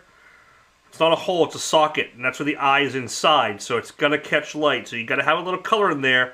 When you're on a black surface, you're not working on a dead black hole there. Okay? And we'll just do a little shade. And I'm going to make this, I can do this at the end. Now I'm going to leave it. This is going to be a black earring, I think. Basically cut into his head. So we're going to leave it. We're getting towards the end. Warlock, thank you very much. Air Todd, thank you for popping in. Philippe, thank you for popping in. So, this is a really good point. You know, I think I'm going to do the skull. Well, I'm going to do the little dangly bits. Not those dangly bits, these dangly bits.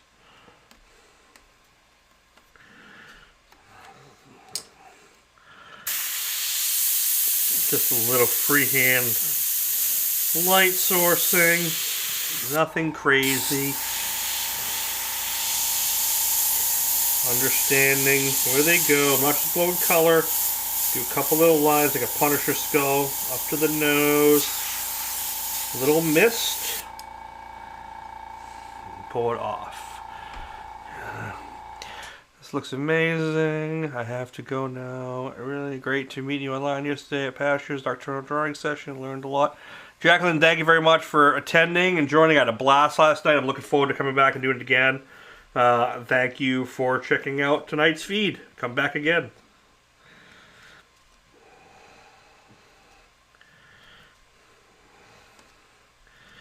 Little eyes.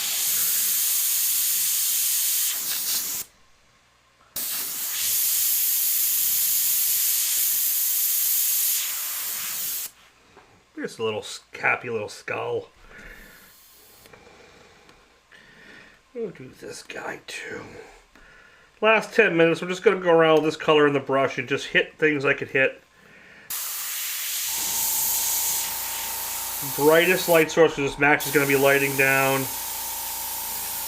So I'm going to pull that, and I'm going to pull the center of the dice, the number, with a divot. And I'm just going to shade inside a little bit. How do you make airbrushing fun again? Some days I'm not feeling it. Paint shit you really friggin' think is cool, man. Trust me, man, I paint, most of my work is for clients. I have days, let me switch cameras here and talk directly to you. Trust me, I've been doing this since 1989. I've been doing this full-time, day in, day out, without any other job since 2000. And half the paint jobs are boring. Half of them I don't like. Still better than working at Sears Automotive every day or saying welcome to Walmart. So I always keep that in mind. You got to keep some side projects for yourself, some fun projects. So you always have something to get to once in a while or something to take the edge off. Like you're in the middle of a job. I have this bike I'm doing right now. It's coming out great, but it's a bear. It's a touch-up that someone else painted. I did a quick video the other day. It's an absolute nightmare. It's boring, it's tedious, it's technical, it's masking, it's checking color mixing. It's so technical and it's mind-numbing.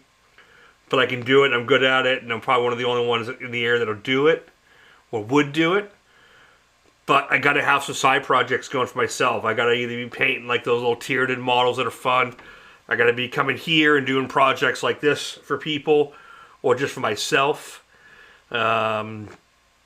Or just other creative stuff, man. It doesn't have to be just airbrushing, but or airbrush models or airbrush things to do it because you enjoy doing it, and that helps. At least it's helped me.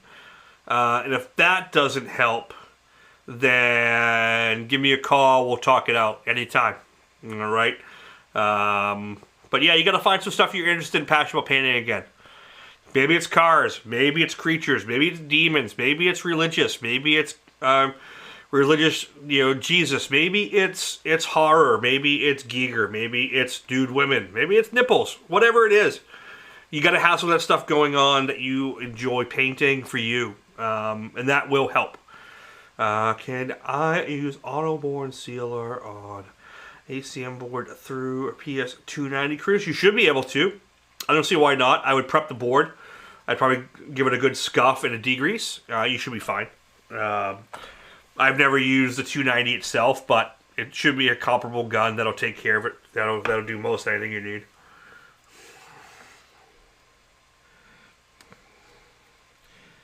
Alright, so now I'm going to pull the die here, this side, because this will be the second brightest. And just hit it. And maybe I'll actually hit around this side here, this side here, and then I'll pull this.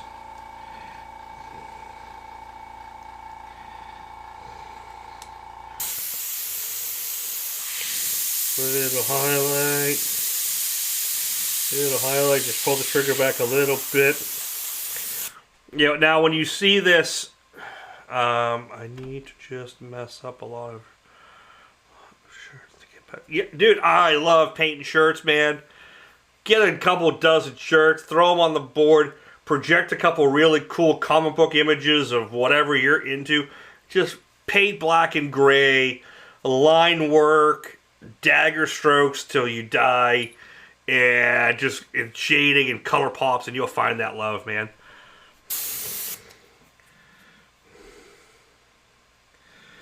Trust me, I've gone through it, even in the past year, just times where I just haven't felt like... I'm not saying this being... I know my work is good, so I'm not worried about like my work. I'm not living up to my work. But sometimes I question my standards of, should I be doing this? Or look at someone else's work, why am I not that clean or that good? We all get that. But for me, sometimes I'll get that I should be able to do more faster for more money. It's just part of the business. Ever should I have paint? I messed up in a way. You want to know a secret? I've been painting for 30-something years, and I've painted thousands of projects, and I can find a fucking mess up and a mistake in every single one of them. You get over it. Only you can see most of it. And if you bog yourself down and let that be the deciding factor that ends the project, you're always just going to see the mistake. Work around it. Work through it. Get over it. And move forward, and your work just gets better. It just does. It sounds simple. Maybe it is. When you're in it, it doesn't seem it. But I messed the shit up of stuff. I messed up tonight, live, in front of 70-something people. It happens.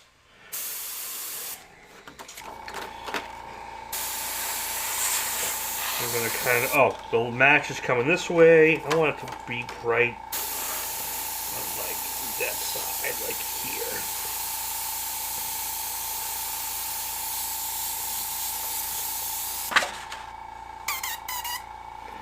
And if not, pop a damn video game in and go play some damn Xbox.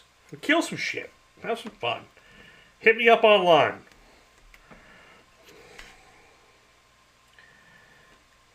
And I'm not really making light of the feeling. I get it. But sometimes you just gotta walk away and come back and paint some other shit you like to paint.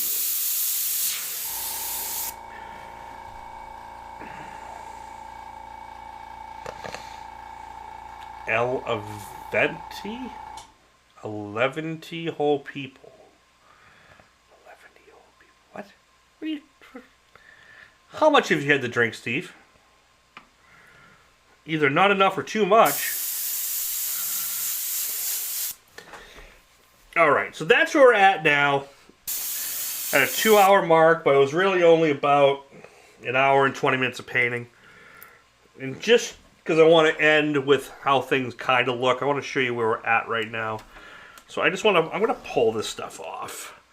And I'm just going to leave it off for now until part 2, which will probably be... I'm not going to wait till next Thursday on this, because I don't want to. Maybe I'll do like Monday night feed. Oh, look at that eye pop. Look at that.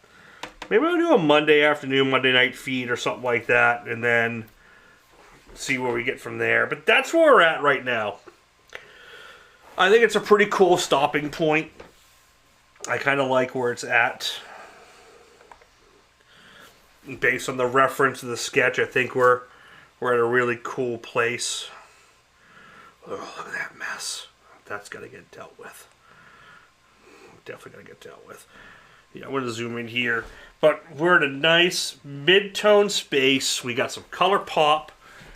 We got some shading. We have backmasking done. Things are looking great. Beautifully set up for freehand. If I do the match color here, I can tone this without actually touching it. I'm going to try some different colors. And before that, I'm going to see if I can do a little bit of video editing so I can edit the vectoring process, how I got here using Illustrator. Put me in for 200. We have a starting bid. Did you do 20 or 25, Gary, earlier? Just so I know where we're at in the chat for next week. I can look back, but I don't. It doesn't show me anymore.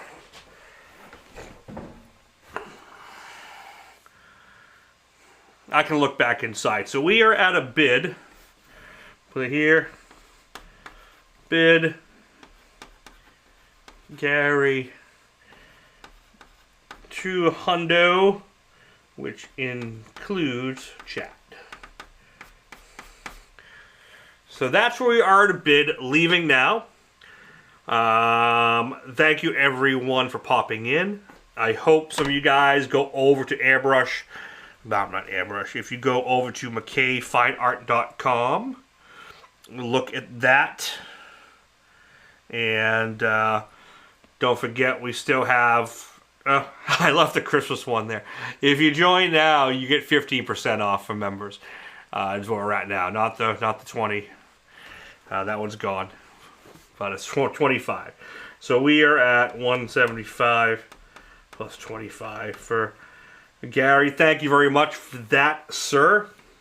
That will kick off this bidding. That'll kick off this project, which I'm really excited to do. I haven't done a 2-part. This might be a 2.5 part because I might do some filler and then a wrap up next Thursday. Is kind of where I think it's going to head.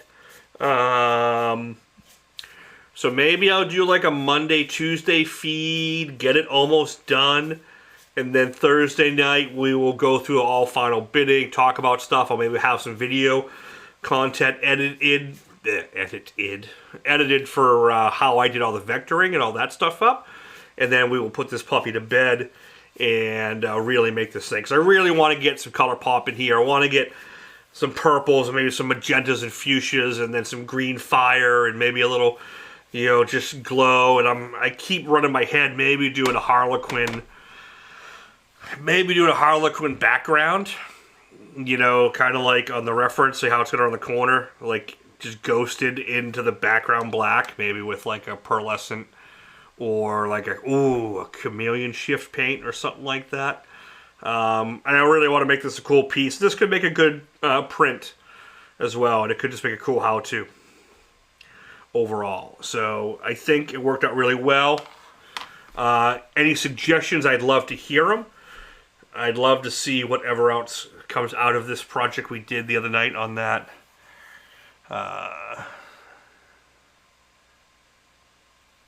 Yeah. Ms. Barker, thank you. Watch it later-ish. Thanks. Add a surprise date night with Mom. Hey, man, surprise dates, go for it. Michael, thank you. Oh, Lindsay, thank you for grabbing that. Guys, don't forget, this is available for download. All members get 50% off. Use your code as a member. And we're going to go from there. Had a great night. Good 2-hour feed. We get a lot done. It's been a long day. I think this project's going to be well worthwhile for everyone to do.